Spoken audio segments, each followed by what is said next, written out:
Yes. There has been a lot of discourse regarding Johnny and his movement recently, so I thought it'd be a good idea to take a closer look at how he works and what really is happening. First, we need to understand some groundwork. Hitboxes. They are invisible boxes that control collision, and when they interact with a hurt box, the player character takes damage. DCM has capsule hitboxes. The hurt box is a part of an entity that when it interacted with deals damage to the opposing one, basically a swing. Auto-aim is a sphere around the character that corrects the angle your character is facing, so hitting victims is more consistent.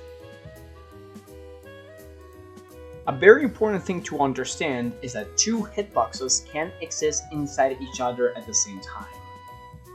Let's see what happens with Johnny. Johnny has a peculiar animation cycle with his attack where he lunges forward. An important thing to note is that he does not gain speed while doing this. What actually happens is that the game calculates his ending position, as it's always doing. The positions will be inside a victim. Now, because this isn't the type of game, what ends up happening is the game pushes Johnny to the side of the victim. This is why it feels like they are buttered up and why you slide away from them.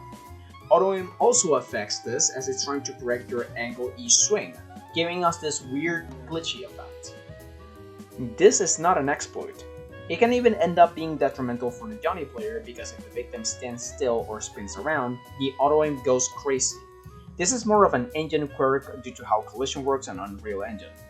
This is also possible with any amount of endurance and build. Scout does not cause this issue, but instead makes it more pronounced as the pushback needed increases because Johnny's movement speed is higher. Add some latency into the mix and you get some incredibly weird and janky moments.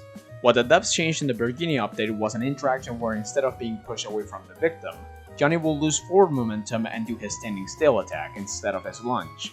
What they did was that you only need to be inputting forward instead of being in a sprint to do his lunge. So when he gets pushed back, he can keep chaining hits. So, what are the devs taking a look at then? Potentially the pushback that happens when you lunge towards a victim, or maybe making it so you need to be sprinting to lunge again. I think they were quite vague when they referred to Johnny's movement, as that can refer to a number of things.